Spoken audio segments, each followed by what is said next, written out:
Book 1, chapter 19. Concerning Jacob's flight into Mesopotamia, by reason of the fear he was in of his brother.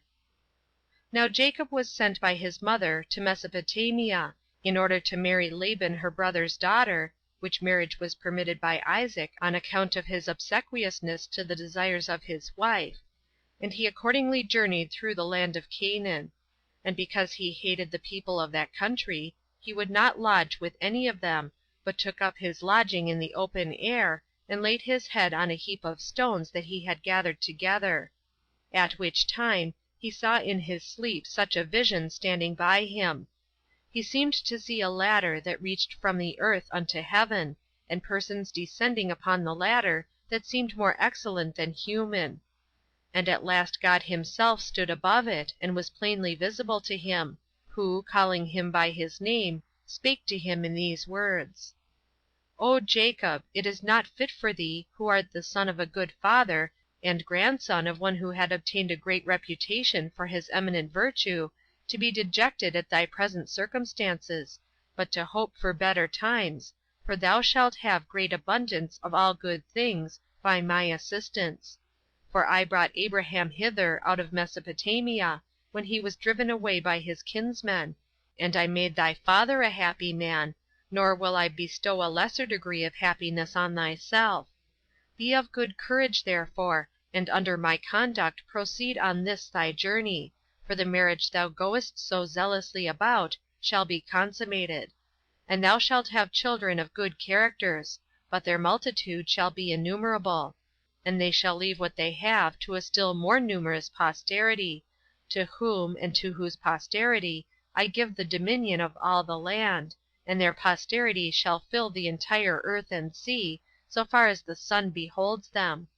But do not thou fear any longer, nor be afraid of the many labors thou must undergo, for by my providence I will direct thee what thou art to do in the time present, and still much more in the time to come.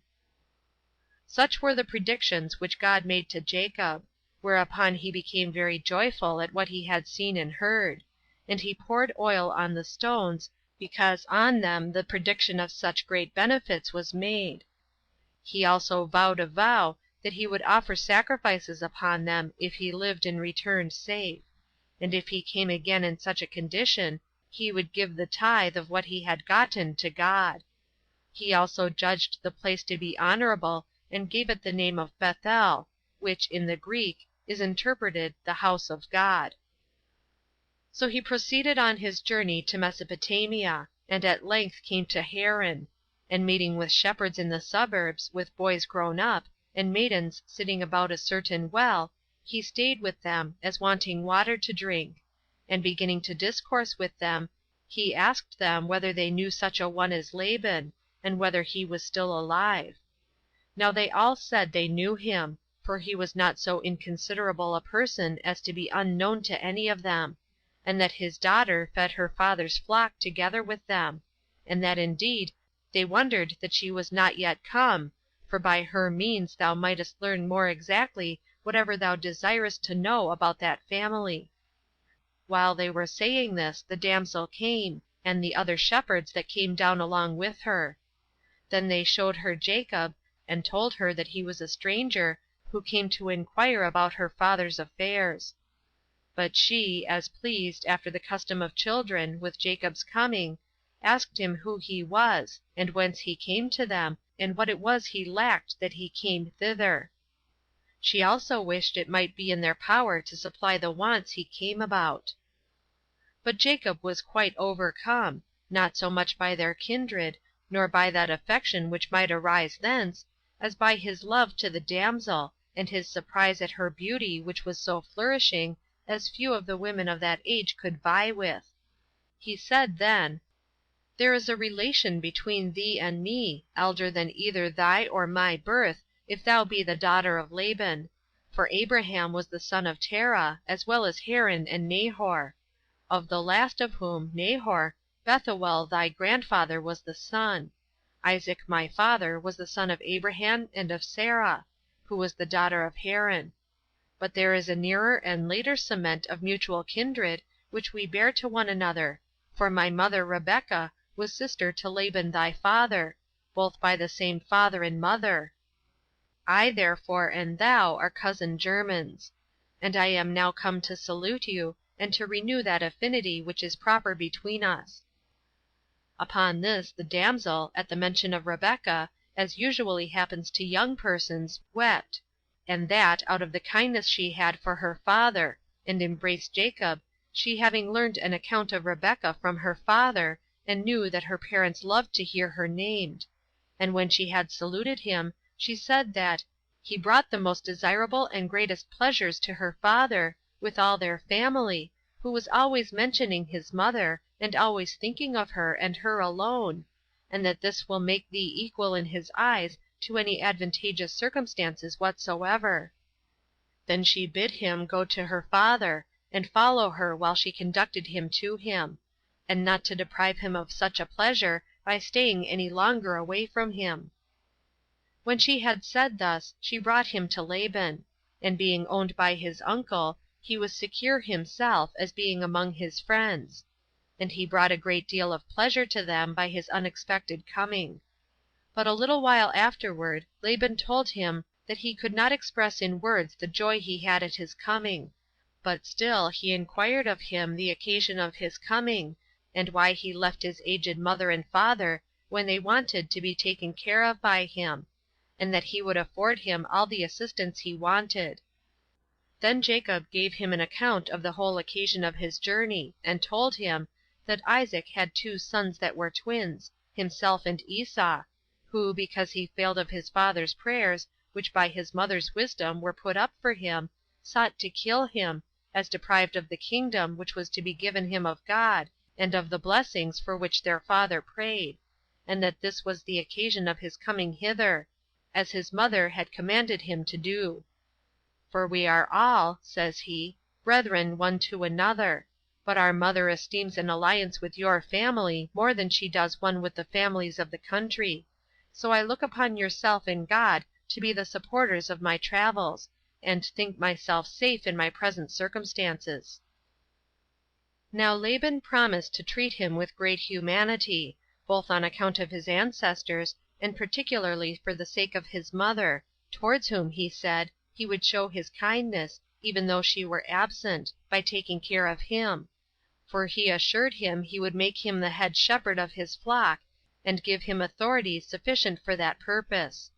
and when he should have a mind to return to his parents, he would send him back with presents, and this in as honorable a manner as the nearness of their relation should require. This Jacob heard gladly, and said he would willingly, and with pleasure, undergo any sort of pains while he tarried with him, but desired Rachel to wife, as the reward of those pains, who was not only on other accounts esteemed by him, but also because she was the means of his coming to him,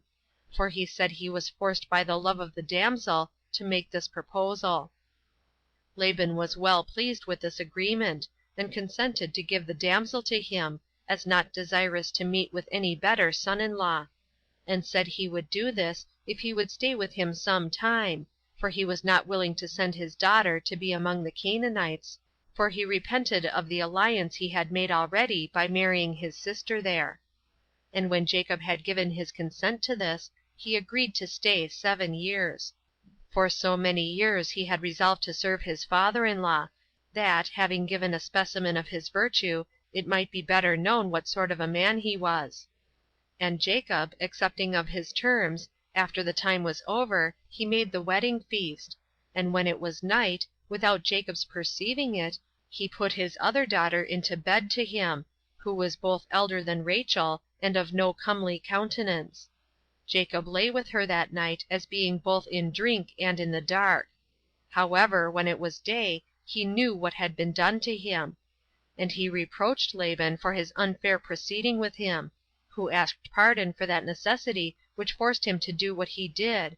for he did not give him Leah out of any ill design, but as overcome by another greater necessity, that, notwithstanding this, nothing should hinder him from marrying Rachel, but that when he had served another 7 years, he would give him her whom he loved.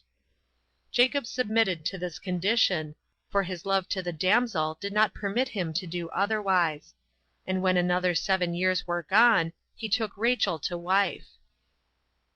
Now each of these had handmaids, by their father's donation. Zilpha was handmaid to Leah, and Bilhah to Rachel; by no means slaves, but however subject to their mistresses.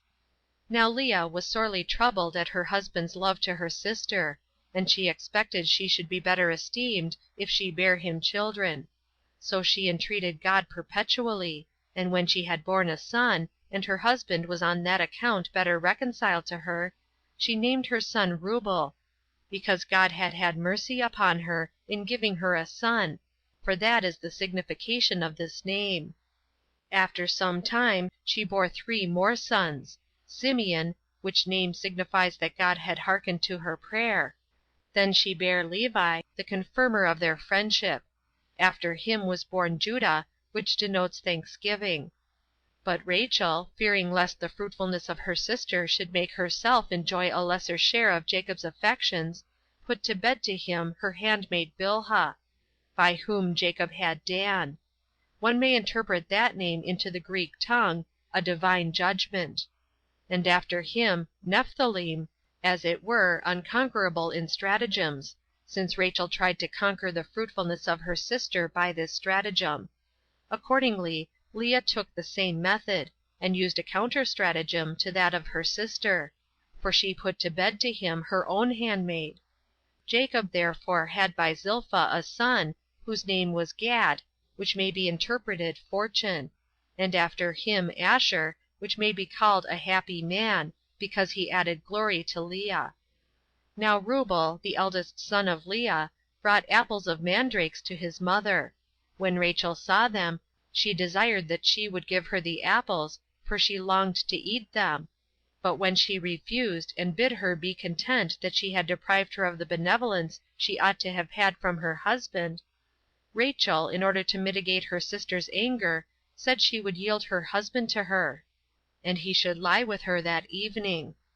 She accepted of the favor, and Jacob slept with Leah by the favor of Rachel.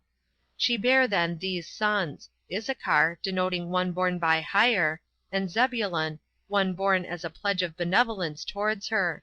and a daughter, Dinah. After some time Rachel had a son named Joseph, which signified there should be another added to him.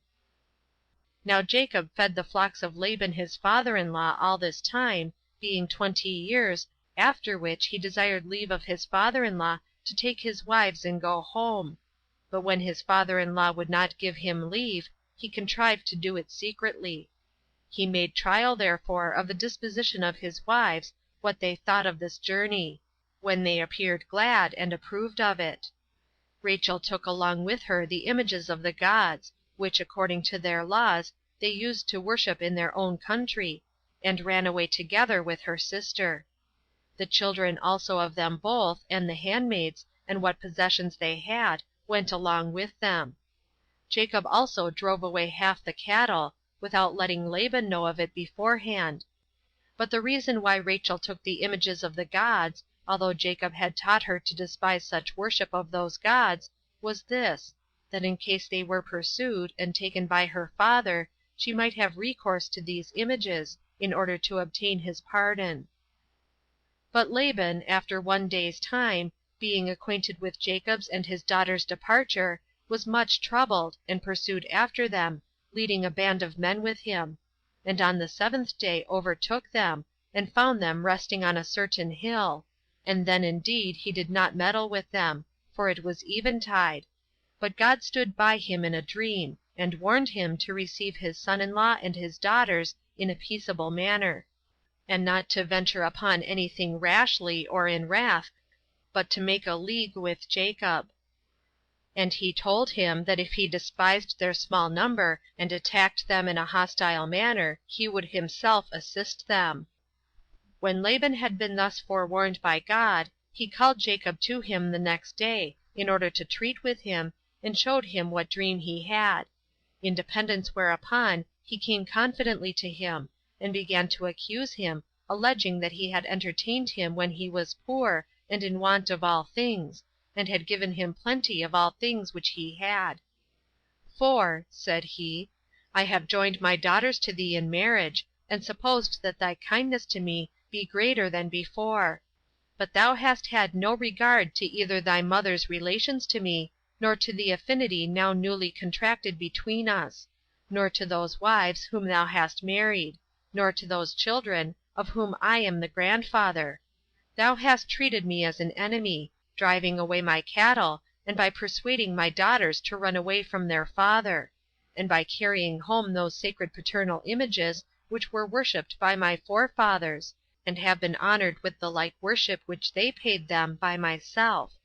In short, thou hast done this whilst thou art my kinsman, and my sister's son, and the husband of my daughters, and was hospitably treated by me, and didst eat at my table." When Laban had said this, Jacob made his defense, that he was not the only person in whom God had implanted the love of his native country, but that he had made it natural to all men, and that therefore it was but reasonable that, after so long time, he should go back to it. "But as to the prey, of whose driving away thou accusest me, if any other person were the arbitrator, thou wouldst be found in the wrong; for instead of those thanks I ought to have had from thee, for both keeping thy cattle and increasing them, how is it that thou art unjustly angry at me because I have taken, and have with me, a small portion of them? But then, as to thy daughters, take notice that it is not through any evil practices of mine that they follow me in my return home, but from that just affection which wives naturally have to their husbands. They follow therefore not so properly myself as their own children." And thus far of his apology was made, in order to clear himself of having acted unjustly. To which he added his own complaint and accusation of Laban, saying, "While I was thy sister's son, and thou hadst given me thy daughters in marriage, thou hast worn me out with thy harsh commands, and detained me 20 years under them. That indeed which was required in order to my marrying thy daughters, hard as it was, I own to have been tolerable; but as to those that were put upon me after those marriages, they were worse, and such indeed as an enemy would have avoided." For certainly Laban had used Jacob very ill; for when he saw that God was assisting to Jacob in all that he desired, he promised him, that of the young cattle which should be born, he should have sometimes what was of a white color, and sometimes what should be of a black color. But when those that came to Jacob's share proved numerous, he did not keep his faith with him, but said he would give them to him the next year, because of his envying him the multitude of his possessions. He promised him as before, because he thought such an increase was not to be expected; but when it appeared to be fact, he deceived him. But then, as to the sacred images, he bid him search for them; and when Laban accepted of the offer, Rachel, being informed of it, put those images into that camel's saddle on which she rode, and sat upon it, and said, that her natural purgation hindered her rising up. So Laban left off searching any further, not supposing that his daughter, in such circumstances, would approach to those images. So he made a league with Jacob, and bound it by oaths, that he would not bear him any malice on account of what had happened; and Jacob made the like league, and promised to love Laban's daughters. And these leagues they confirmed with oaths also, which they made upon certain mountains, whereupon they erected a pillar in the form of an altar; whence that hill is called Gilead, and from thence they call that land the land of Gilead at this day. Now when they had feasted, after the making of the league, Laban returned home. End of Book 1, Chapter 19.